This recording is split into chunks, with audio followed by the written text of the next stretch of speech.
छत्तीसगढ़ सामान्य अध्ययन से संबंधित 10 प्रश्नों पर रोज हम डिस्कशन करते हैं, जो कि सीजीपीएससी और सीजी व्यापम के परीक्षाओं के लिए बहुत ज़्यादा इंपॉर्टेंट हो सकता है। सीधे हम लोग क्वेश्चंस पर चलते हैं। तो आज का पहला क्वेश्चन है, छत्तीसगढ़ में गठित 5वें विधानसभा के संबंध में निम्न कथन दिए हुए हैं।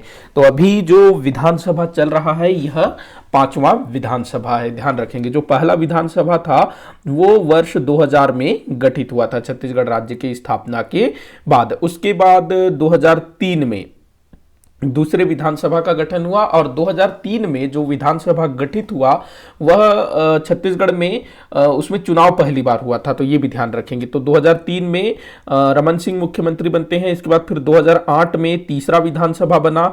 उसके बाद 2013 में चौथा विधानसभा और 2018 में अभी 5वां विधानसभा, जिसमें भूपेश बघेल जी छत्तीसगढ़ के मुख्यमंत्री बने हैं। तो ये चीज ध्यान में रखना, अभी 5वां विधानसभा है। तो कथन देख लेते हैं। पहला कथन दिया हुआ है, 13 महिला विधायक निर्वाचित हुई थी। तो देखो, जो 5वां विधानसभा है मतलब वर्ष 2018 में, तो इसमें 13 महिला विधायक निर्वाचित हुई थी। बिल्कुल सही है, 13 महिला विधायक निर्वाचित हुई थी।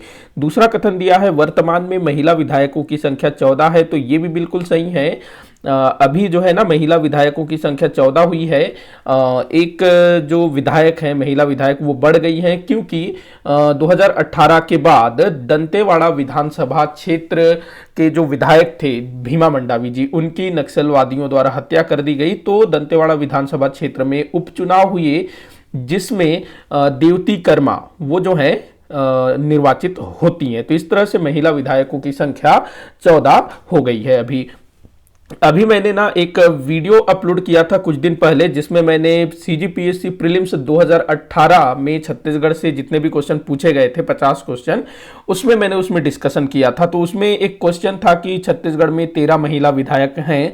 तो किसी बच्चे ने कमेंट किया था कि अभी सर 14 विधायक हो गए हैं। तो नहीं तो मैं ना ये चीज को भूल गया था, ध्यान से उतर गया था। तो ये जो है उस चीज को भी थोड़ा सा आपको अपडेट करने के हिसाब से भी ये क्वेश्चन मैंने शामिल किया था। तो ध्यान रखेंगे, 2018 में जब चुनाव हुआ तो 13 महिला विधायक थी, लेकिन अभी जो है 14 महिला विधायक हो गए हैं। देवती कर्मा ध्यान रखेंगे उपचुनाव के बाद।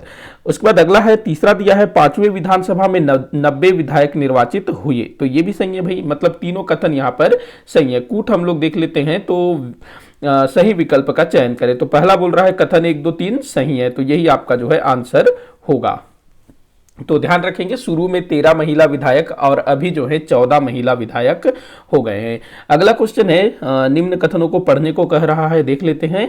पहला कथन है, मिनी माता के बचपन का नाम मीनाक्षी था। बिल्कुल सही है, मिनी माता के बचपन का नाम क्या था?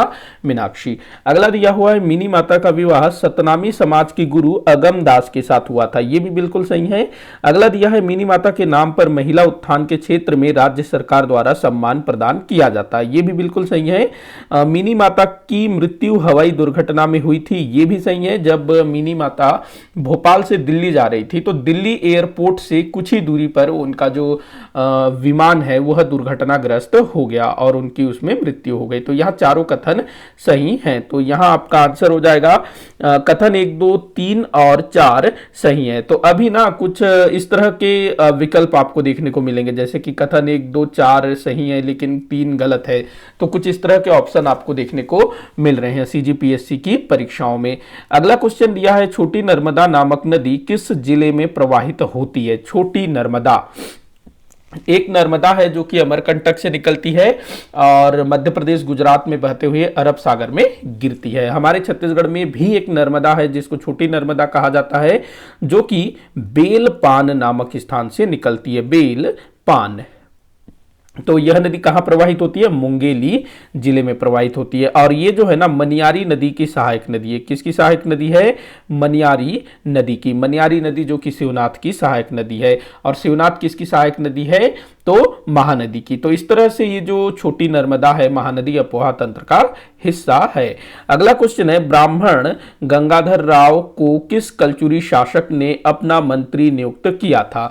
ब्राह्मण गंगाधर राव। ये जो ब्राह्मण गंगाधर गंगाधर राव है ना, इसने खरौद के लक्ष्मणेश्वर मंदिर का जो प्रांगण है उसमें मंडप का निर्माण करवाया था। खरौद में है ना लक्ष्मणेश्वर मंदिर, जिसको लखनेश्वर मंदिर भी कहा जाता है, तो उसमें मंडप का निर्माण करवाया था ब्राह्मण गंगाधर राव ने। इस लक्ष्मणेश्वर मंदिर का निर्माण पांडु वंश के शासक इंद्रबल के पुत्र ईशान देव द्वारा करवाया गया था। तो ये चीज भी आप लोग ध्यान रखेंगे। अब हम अपने प्रश्न पर आते हैं कि ये किस कलचुरी शासक का मंत्री था। तो रत्नदेव तृतीय के समय, मतलब रत्नदेव तृतीय का यह मंत्री हुआ करता था। अगला क्वेश्चन है, निम्न में से बाबू रेवाराम की रचना नहीं है। तो भाई बाबू रेवाराम की रचना कौन सी नहीं है? विक्रम विलास इनकी सबसे खास रचना है। रतनपुर का इतिहास भी इनकी रचना है। लोक लावण्य वृतांत ये भी इनकी रचना है। लेकिन जो इतिहास समुच्चय है ये जो है ना शिवदास शास्त्री की रचना है। शिवदास शास्त्री, मैं लिख देता हूं यहां पर, शिवदास शास्त्री इनकी रचना है, ये शिवदास शास्त्री की रचना है इतिहास समुच्चय। अगला क्वेश्चन देखते हैं, निम्न में से कौन सा विद्रोह कर वृद्धि के विरोध स्वरूप हुआ था? कर वृद्धि मतलब कि कर बढ़ा दिया गया, राजस्व बढ़ा दिया गया, तो उसके विरोध स्वरूप कौन सा विद्रोह हुआ था ये आपको बताना है। हलवा विद्रोह की अगर हम लोग बात करें तो भाई ये जो है ना, जो अजमेर देव दरियाए देव इन दोनों के बीच सत्ता के संघर्ष के कारण यह शुरू हुआ था। परलकोट का जो विद्रोह था जिसका नेतृत्व गेंद सिंह ने किया था, ये बाहरी हस्तक्षेप बस्तर क्षेत्र में बढ़ने लगा था, उसके विरोध स्वरूप परलकोट विद्रोह हुआ था। कोई विद्रोह ये जो है ना साल वृक्षों के कटाई के विरोध स्वरूप हुआ था। बच गया तारापुर विद्रोह, यही जो है अपना क्या कहते हैं कर वृद्धि के विरोध स्वरूप हुआ था। इसका नेतृत्व किया था लाल दलगंजन सिंह ने। किसने? लाल दलगंजन सिंह द्वारा इसका नेतृत्व किया गया था। भूपाल देव के टाइम पर यह विद्रोह हुआ था। लाल दलगंजन सिंह ने इसका नेतृत्व किया था। अगला क्वेश्चन है, कलचुरी संवत का अंतिम प्रयोग किस कलचुरी शासक के लेखों से प्राप्त हुआ है? देखो जो कलचुरी शासक थे ना, उन्होंने अपना संवत जारी किया था, कलचुरी संवत। तो कलचुरी संवत किस कलचुरी शासक के लेख से अंतिम बार प्राप्त हुआ है? मतलब कि किस कलचुरी शासक का लेख है, मतलब कलचुरी संवत का अंतिम प्रयोग किस कलचुरी शासक के लेखों में प्राप्त हुआ है, ये आपको बताना है। तो देखिएगा, प्रतापमल जिसके बाद का कलचुरी कालीन इतिहास प्राप्त नहीं होता है, लगभग 200-300 वर्षों का, जिसको अंधकार युग कहा जाता है। तो प्रतापमल के ना 2 ताम्र पत्र प्राप्त हुए हैं। क्या प्राप्त हुए हैं? ताम्र पत्र। कहां कहां से प्राप्त हुए हैं भाई ये ताम्र पत्र? तो एक ताम्र पत्र प्राप्त हुआ है पेंड्रा से, पेंड्रा। दूसरा प्राप्त हुआ है बिलाईगढ़ से, बिलाईगढ़ से।